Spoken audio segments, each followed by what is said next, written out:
എല്ലാവർക്കും സുഖമാണെന്ന് വിശ്വസിക്കുന്നു. സംസ്ഥാനത്ത് വിതരണം ചെയ്യാനിരിക്കുന്ന സ്ത്രീ സുരക്ഷാ പെൻഷനുമായി ബന്ധപ്പെട്ട ഏറ്റവും പുതിയ അറിയിപ്പാണ് ഈ ഒരു വീഡിയോ നിങ്ങളുമായിട്ട് പങ്കുവെക്കുന്നത്. പല ആപ്ലിക്കേഷനും റിജക്റ്റ് ആവുന്നുണ്ട്.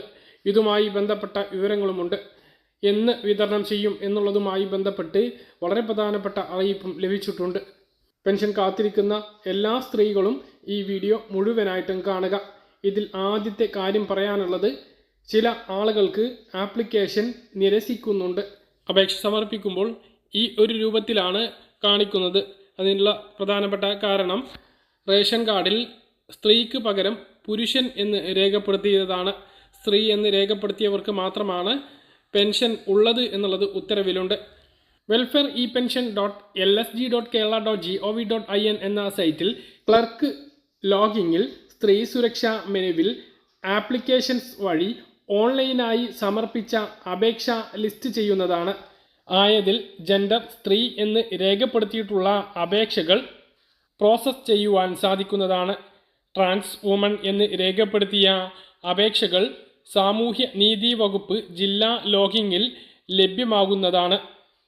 ആയത് പരിശോധിച്ച് ട്രാൻസ് വുമൺ എന്ന് സാക്ഷ്യപ്പെടുത്തിയത് മാത്രമേ ക്ലർക്ക് ലോഗിങ്ങിൽ നിന്നും പ്രോസസ്സ് ചെയ്യാൻ സാധിക്കുകയുള്ളൂ.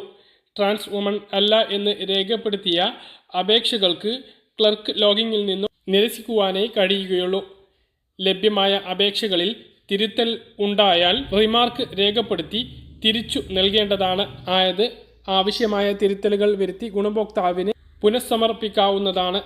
നിരസിച്ച അപേക്ഷകൾ ഗുണഭോക്താവിന് പുനഃസമർപ്പിക്കുവാൻ സാധിക്കുകയില്ല. പകരം പുതിയ അപേക്ഷകളാണ് നൽകേണ്ടത്. ക്ലർക്ക് ലോഗിങ്ങിൽ പരിശോധന നടത്തി അപേക്ഷകളിൽ എഡിറ്റ് എന്ന ഓപ്ഷൻ വഴി പ്രോസസ് ചെയ്ത് അപ്രൂവ് സമർപ്പിക്കാവുന്നതാണ്. അപ്രൂവ് ലോഗിങ്ങിൽ സ്ത്രീ സുരക്ഷാ മെനുവിൽ ന്യൂ ആപ്ലിക്കേഷൻ അപ്രൂവൽ വഴി അപേക്ഷ അപ്രൂവ് ചെയ്ത് ഡിജിറ്റലായി ഒപ്പുവെക്കാവുന്നതുമാണ്. അപ്പോൾ ഓഫീസുകാരിയുമായി ബന്ധപ്പെട്ട ഉത്തരവിലെ ഒരു കാര്യമാണ് പറയുന്നത്. ഇന്നലെ ഒരാൾ എനിക്ക് മെസ്സേജ് അയച്ചതാണ് ഞാൻ നിങ്ങൾക്ക് കാണിച്ച സ്ക്രീൻഷോട്ട്. ഇത് അവരുടേത് നിരസിച്ചതുമായി ബന്ധപ്പെട്ട്. അപ്പോൾ അവർക്ക് ആകെയുള്ള പ്രശ്നം, അവർ സ്ത്രീ അല്ല, അവരുടെ റേഷൻ കാർഡിൽ അവരുടെ പേരിന് അടുത്ത് പുരുഷൻ എന്നാണ് രേഖപ്പെടുത്തിയിട്ടുള്ളത്. അപ്പോൾ അങ്ങനെ ആർക്കെങ്കിലും ഉണ്ട് എങ്കിൽ ഇത്തരം അപേക്ഷകൾ നിരസിക്കാൻ സാധ്യതയുണ്ട്. അങ്ങനെയുള്ളവർ സ്ത്രീ സുരക്ഷാ പെൻഷന് അപേക്ഷിക്കുന്നതിന് മുമ്പ് നിങ്ങളുടെ റേഷൻ കാർഡിൽ ഈ തെറ്റ് തിരുത്തുക. അതായത് നിങ്ങൾ സ്ത്രീയാണ് എങ്കിൽ സ്ത്രീ എന്ന് തന്നെ ആക്കുക. അക്ഷയ കേന്ദ്രങ്ങളിലോ CSC കേന്ദ്രങ്ങളിലോ പോയി കഴിഞ്ഞാൽ ആ കാര്യം ചെയ്യാവുന്നതാണ്. അതിനുശേഷം അത് ശരിയായി വന്നതിന് ശേഷം മാത്രം ഈ പദ്ധതിയിലേക്ക് അപേക്ഷ നൽകുക. അപ്പോൾ സ്ത്രീ സുരക്ഷാ പെൻഷൻ പദ്ധതി പ്രകാരമുള്ള തുക ഈ ജനുവരി മാസത്തിൽ വിതരണം ഉണ്ടായേക്കും എന്നാണ് നമ്മൾ പ്രതീക്ഷിച്ചിരുന്നത്. ഇപ്പോൾ നമുക്ക് ലഭിക്കുന്ന വിവരങ്ങൾ ഈ മാസം അതുണ്ടാകില്ല എന്നുള്ളതാണ്. അടുത്ത മാസം പെൻഷൻ ആദ്യ ഗഡുവിൻ്റെ വിതരണം, അതായത് ഫെബ്രുവരിയിലായിരിക്കും പെൻഷൻ്റെ ആദ്യ വിതരണം ഉണ്ടായേക്കുക എന്നുള്ളതാണ് ഇപ്പോൾ ലഭിക്കുന്ന വിവരങ്ങൾ. മാർച്ചിലാണ് ഇലക്ഷൻ പ്രഖ്യാപിക്കുക. അതിനു മുമ്പെങ്കിലും ഇത് വിതരണം ചെയ്യാനാണ് സർക്കാർ ശ്രമിക്കുന്നത്. ഇതിൽ പ്രധാനപ്പെട്ട കാര്യം, ഓഫീസ് നടപടിക്രമങ്ങളിൽ വളരെ പ്രധാനപ്പെട്ട കാര്യങ്ങളുണ്ട്.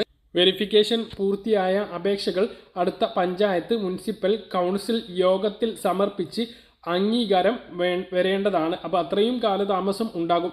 പഞ്ചായത്ത് അല്ലെങ്കിൽ മുനിസിപ്പൽ കൗൺസിലർ അംഗീകരിച്ച് സെക്രട്ടറി അപ്രൂവ് ചെയ്ത് ഡിജിറ്റൽ സൈൻ ചെയ്യുന്ന തീയതി മുതലാണ് അപേക്ഷകർക്ക് ആനുകൂല്യത്തിന് അർഹതയുണ്ടാകുക. അതുവരെ ഈ ഒരു തുക ലഭിക്കുകയില്ല എന്നുള്ളതാണ്. കാര്യങ്ങൾ കൃത്യമായിട്ട് മനസ്സിലാണെന്ന് കരുതുന്നു. ഇതുപോലുള്ള ഇൻഫർമേഷനുകൾക്ക് ഫോളോ ചെയ്യുക, സബ്സ്ക്രൈബ് ചെയ്യുക. മറ്റൊരു വീഡിയോ കാണാം. ബൈ.